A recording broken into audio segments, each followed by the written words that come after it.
So my first sale was through eBay, which at the time I feel like was a different kind of platform than it is now. But before eBay it was used to be the best. Like, yeah, so you charge much eBay for good everything. stuff. Yes. Yeah. And I feel like maybe it's not really that place anymore. No. But that is where I started, which worked out great for me because obviously at the time, people would go shopping on eBay. Like you said, you would go shopping for a dress. You'd be like, bodycon dress or whatever it might be, and look a bunch of different bodycon dresses on eBay like it was a store. So yeah, my first sale was on eBay. I can't remember exactly what it was. It must have been a dress. But I was at school and I'm 98% sure I had a BlackBerry. And I used to like be on my BlackBerry at school, like answering the eBay questions, and I'd be like, oh, got a sale, like refreshing the internet, got another sale.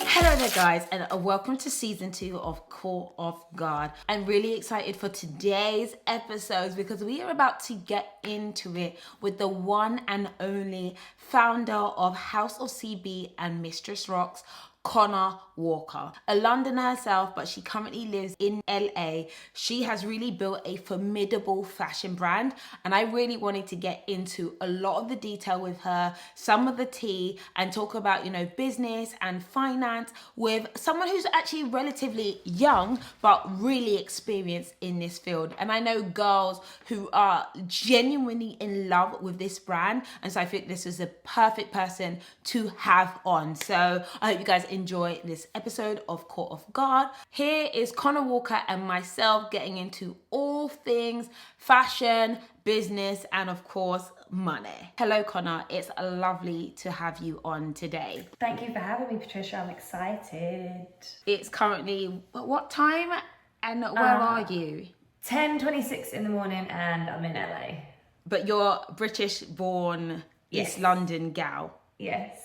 We love to hear that. That is true. I'm a South Londoner. I'm always repping South London, but we'll take East London as well. Yeah, we'll make it work. it definitely counts. So listed on the 2019 Forbes 30 Under 30 list, today Conna is founder and CEO of HouseOfCB and Mistress Rocks, overseeing everything from design to marketing and branding. Her flagship brand, HouseOfCB, has a huge celebrity following, including Beyonce, Rihanna, Kim and Khloe Kardashian, Kylie Jenner, and Jennifer Lopez. Can we just pause and just go like, wow, just like, wow, this is just amazing. She's also the founder of Mistress Rocks, a fashion brand that originally started as a failed jewelry brand.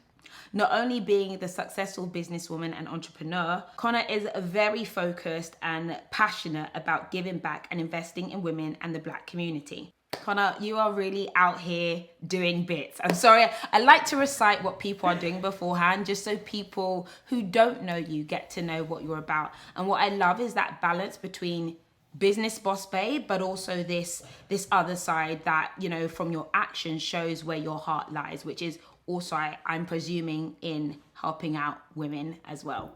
Yes.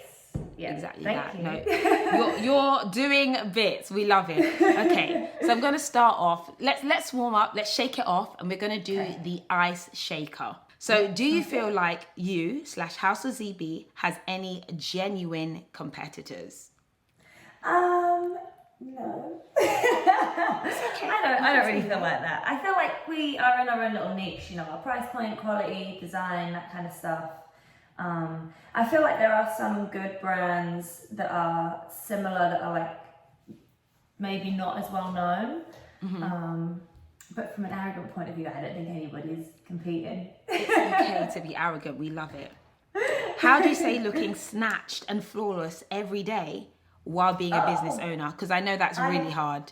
Yeah, I don't. It's a lie. What you see on Instagram is not real. Okay. I only post when I do my makeup, which is during quarantine, which is very few and far between. I put lashes on today and I was like, this looks so strange. Like you're not used to seeing yourself with a face of makeup on, are you? Yeah. Love that. Why is it important for you to call out brands that constantly try to copy or plagiarize your designs?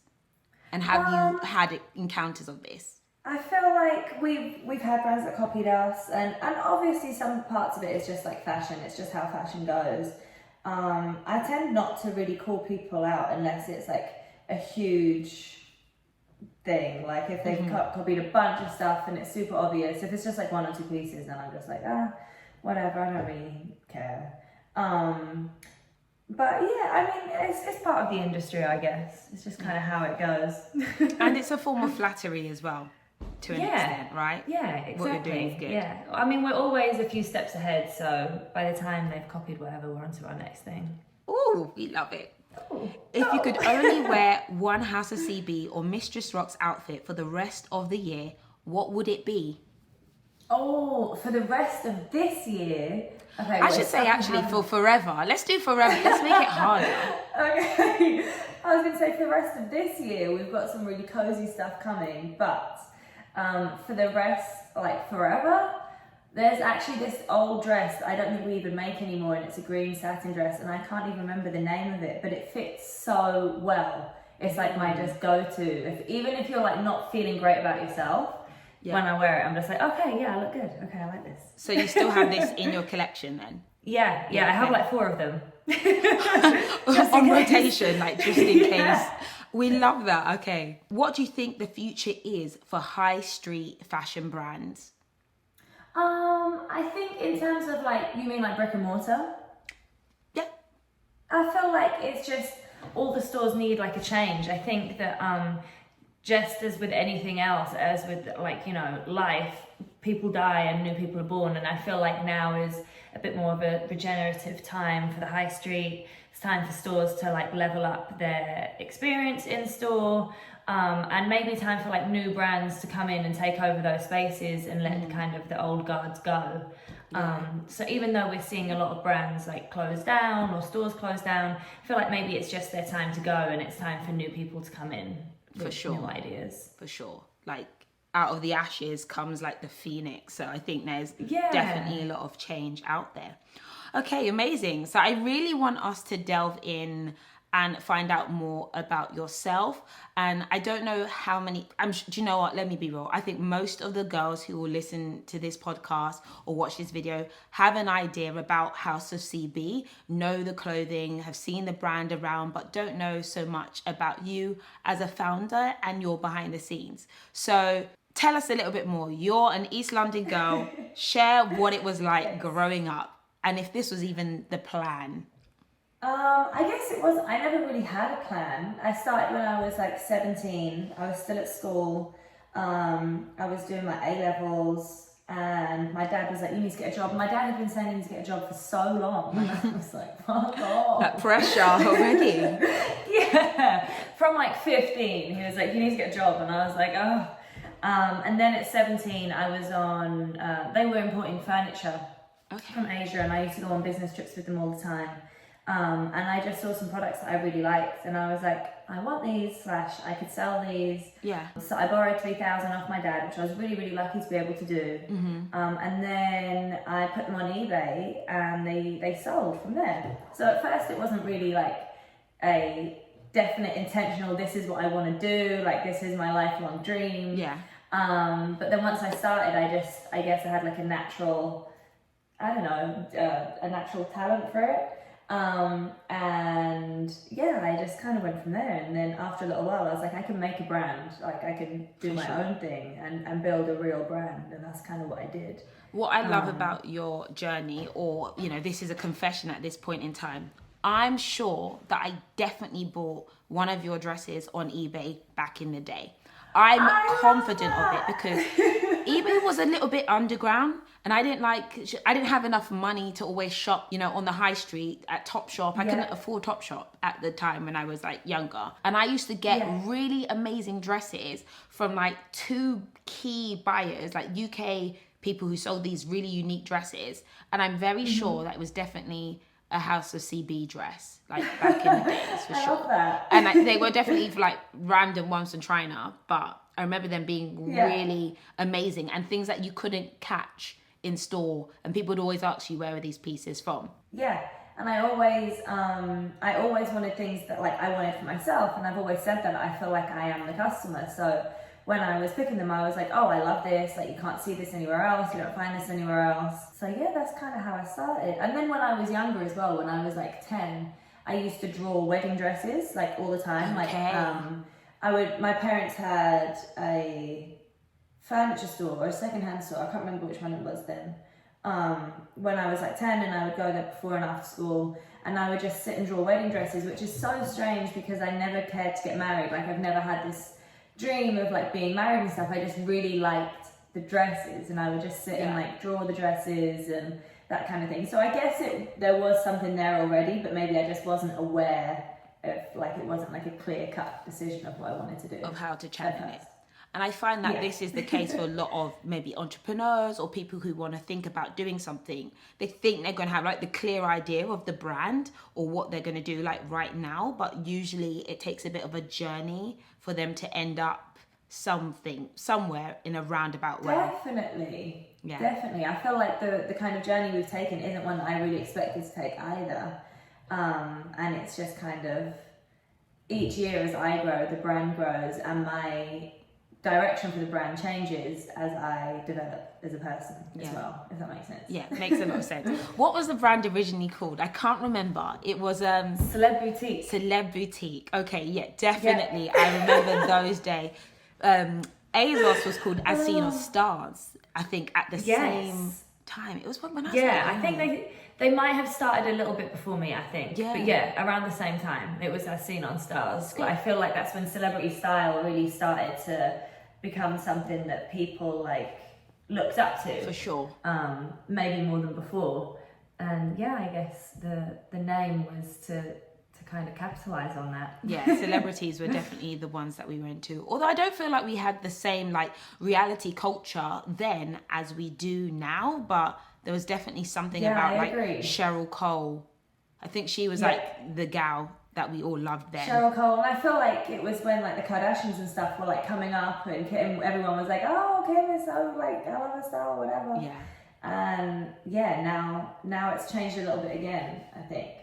So you didn't go to university, you didn't study to do what you're doing because you kind of knew not that you knew what you wanted to do, but you had something. So did you plan to go to university before this happened? So when I started when I was 17, so I had started my A-levels, and I did my A-levels and I applied to some unis, and I got in, but I just felt like actually that's not really what I wanted to do, and I just wanted to carry on with what I was doing, which I think now, if you gave me that decision now, I don't know if I would have done the same thing. I feel like, I don't know if that was braveness or naivety to be like, don't go to uni, just keep selling stuff on eBay. But I mean, I come from entrepreneurial parents, so I think that risk factor is already embedded in me. But I also feel like it's not bad to go to uni either. I think it's just, whatever works for you. I think there's nothing wrong in learning more, but there's also nothing wrong in being able to just go and take a chance. But like I said, I was also lucky, like I lived at home, I didn't have to pay rent, nothing like that. I didn't really have any responsibility, not any real responsibility. So if I messed up, I think I remember feeling like I could take this as like a gap year, and then if that didn't work out, then I could just go to uni. Exactly. Because I had my offers, but I was just like, this doesn't really appeal to me. And then a year came around and I was like, okay. I love that. And I think the benefit of doing stuff when you're young, you can do what you want to do. You can actually take a lot of risk at the time. And I went to university. I love university. I think education is essential. But I do think that there's different ways that people can get education. But you were literally deep diving headfirst into running what you were doing, basically. Yeah, I mean, for me it felt like a right fit, so I was like, I'll be fine. But I also feel like I didn't give it that much thought. It just felt like a natural decision, and I was like, and then even now, which is so strange in my old age. Really? I think you're still in your 20s. You're not old. You just got a lot of experience at this point in time. I feel old.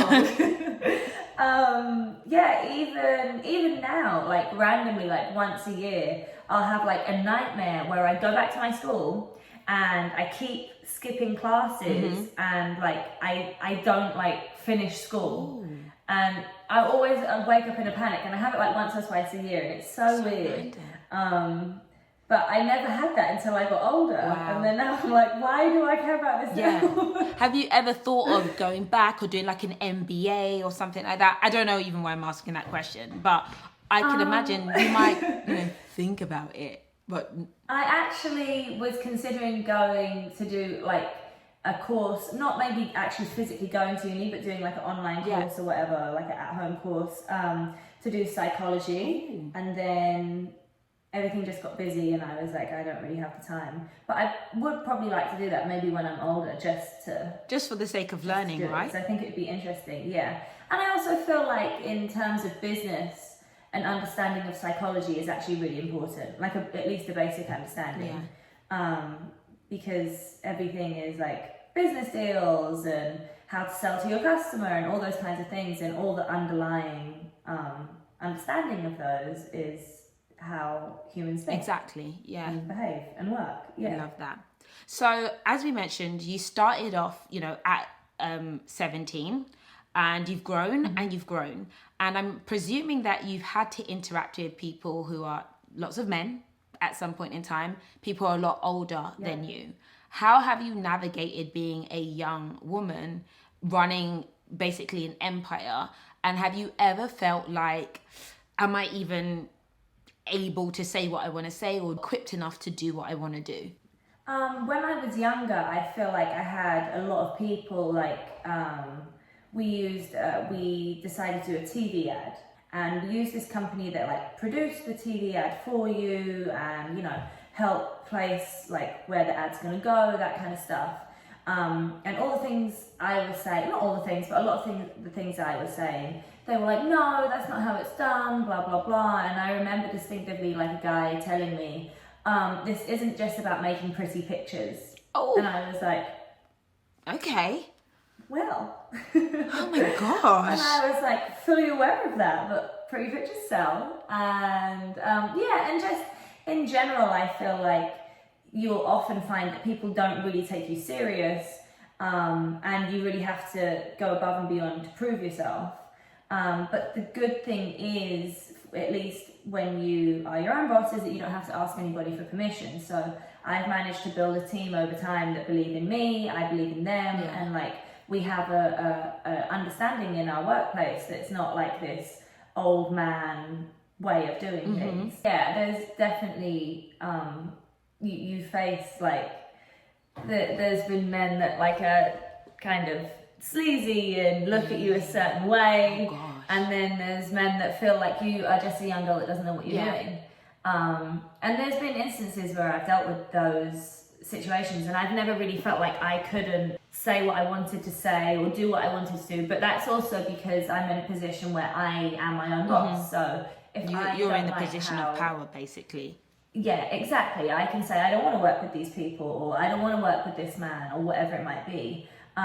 Whereas a lot of women don't have that opportunity if they're working within a company. So yeah, you still face it. And I feel like now, as the brand's more known, I have become less polite in terms of business stuff. Like, I'll tell you exactly what I want and what the deal is, and if you can't meet me there, then that's fine. Then yeah, it's true. Do you think that that's a necessary part of business? Because I find that, I'm very polite, but sometimes it doesn't get you the results that you want, and sometimes you do have to be more direct. Is that something you've had to build, or you felt like you naturally had? No, I think it's something I've had to build, and I do that in my general personal life as well. I'm a bit of a people pleaser, and I'm less so a people pleaser in business, but still sometimes if you don't particularly like something or whatever, sometimes you obviously don't want to offend the person, but at the same time, it's business. If it's not the right move for you, then it's not the right move for you. But it's definitely something I've worked on and intentionally worked on, to not just be like, okay, that will be fine, when it's not fine. It's not fine. This is not what I want. It's so true. Oh my gosh. Just that. But it's it's hard fine. to say no. Yeah. Agreed. Yes. Like, yeah, no is a and you're power like, word. okay. Yes, and it's not a bad word Yeah. either. And obviously, I'm not saying run around being rude to people, but you should have clear boundaries in everything in your life, your personal life, your business. And if you feel like, no, like this is my budget, that's it, or no, I want it to look this way, that's it, then you should stick by that. But it is really hard to do that sometimes. You're like, okay, I guess. Less okay and more no's. That's what we want to have Yes, more of but going yeah, it's forward. definitely something I've worked on. No, that's Yeah, really and now I'm just like, no. I love it. Okay, so have you had any business failures before House of CB became what it is today? I mean, I feel like we have failures all the time, and you have to. Failures is like a broad term, but as long as you learn from it, I don't feel like it's a failure. Like you said earlier, Mistress Rocks was a failed jewelry line before it was a clothing line.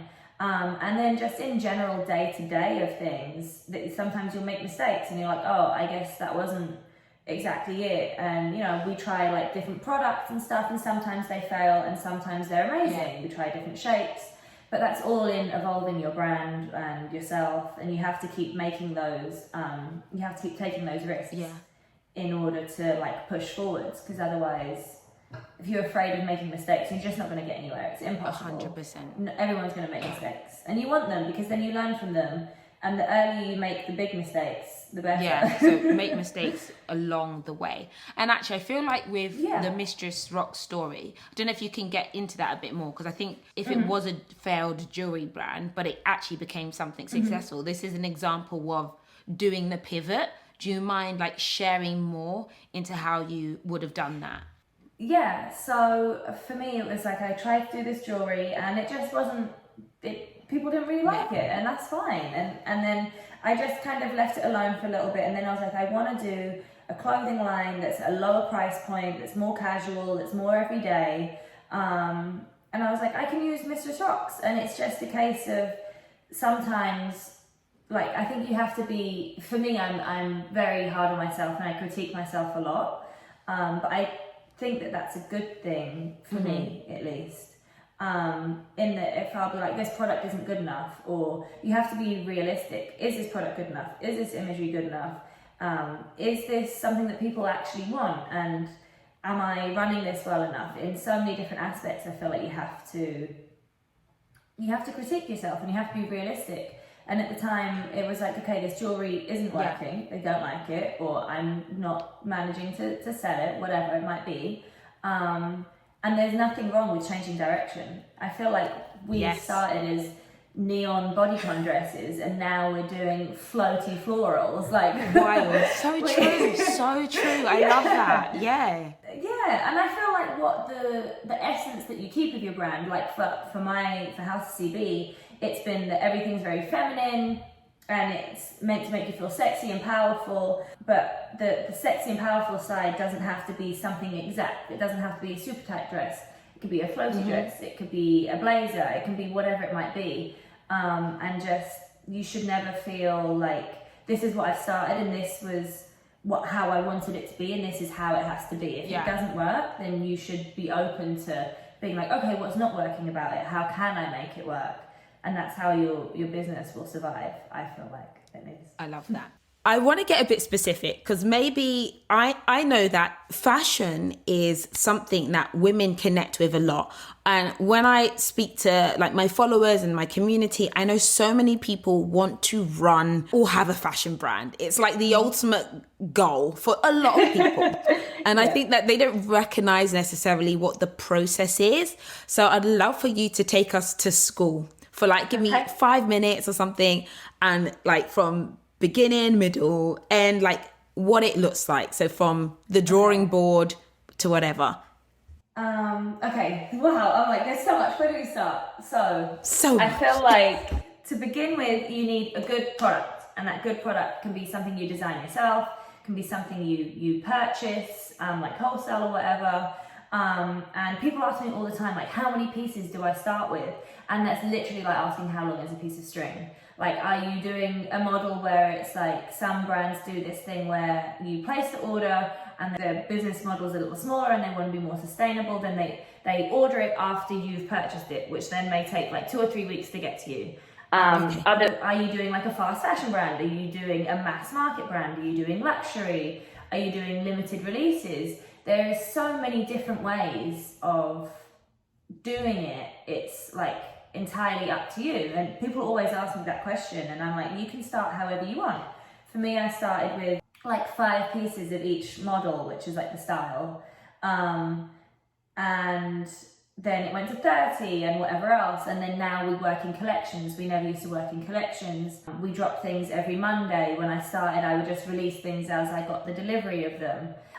So there's so many different ways you can do that, but you need to kind of decide what your target audience is, what your price point is, and have like a clear, at least initial direction.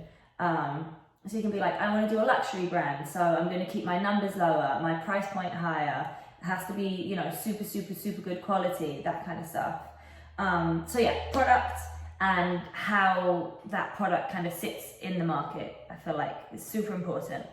Then is your brand story, which links to how your product sits in the market.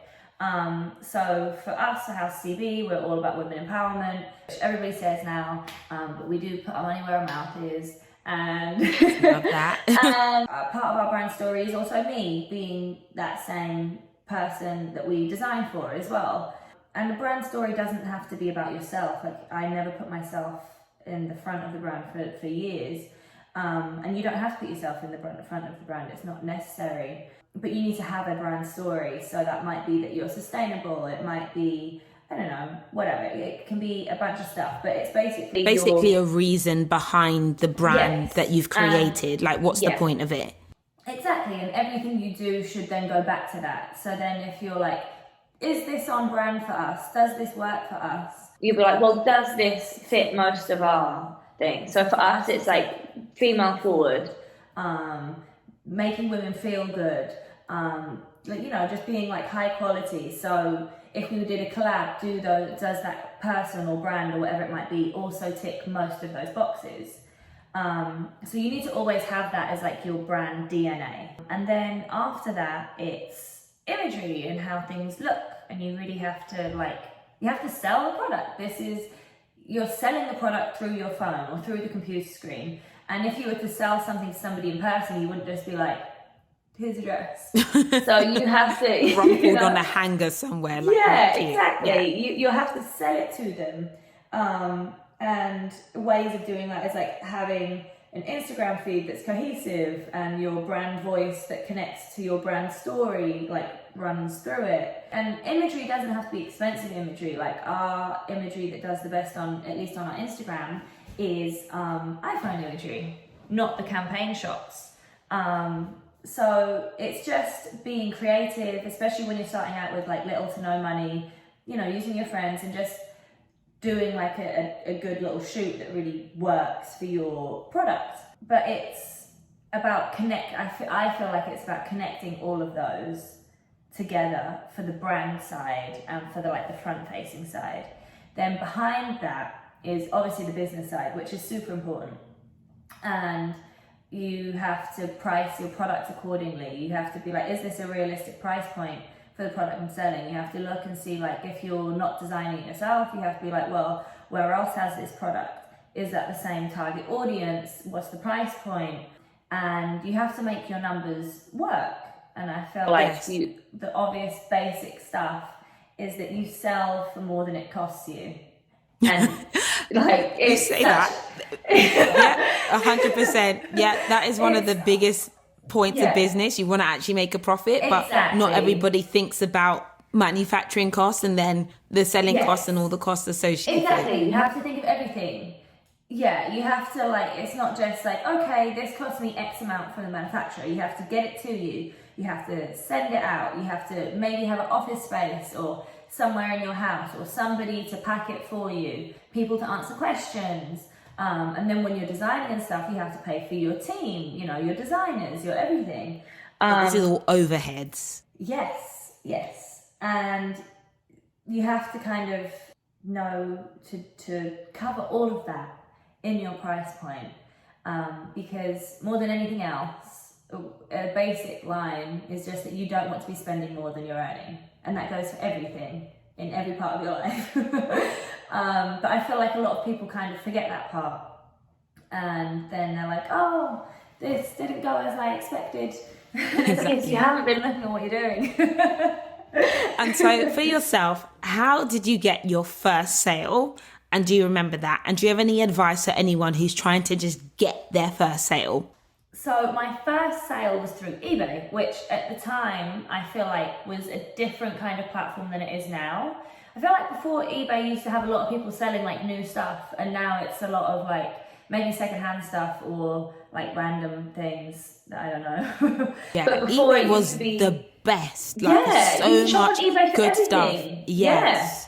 Yeah. And I feel like maybe it's not really that place anymore. No. But that is where I started, which worked out great for me because obviously at the time, people would go shopping on eBay. Like you said, you would go shopping for a dress. You'd be like, bodycon dress or whatever it might be, and look, a bunch of different bodycon dresses on eBay like it was a store. And so that brings customers to you basically for free because you don't have to pay anything aside from the fee when you sell something to be on there, which is a little easier than having your own website and trying to drive traffic to that website. But at the same time, then Instagram wasn't like a big thing. Yeah. Yeah, it was just, you know, like starting to become mainstream, I think. And now obviously you can drive a lot of traffic through Instagram, which you couldn't really then. So yeah, my first sale was on eBay. I can't remember exactly what it was. It must have been a dress. But I was at school and I'm 98% sure I had a BlackBerry. And I used to like be on my BlackBerry at school, like answering the eBay questions, and I'd be like, oh, got a sale, like refreshing the internet, got another sale. Yeah, that's so good. So yeah, and so it was on eBay for a while, and then I moved over to my own website. I built my own website, and I was saving all the eBay email addresses, which they're like, you're not allowed to do, but whatever. And I put all my prices as like maybe £10 cheaper or something on my own website, so that it would encourage them to migrate from the eBay to the website. But that took like a year or so. But yeah.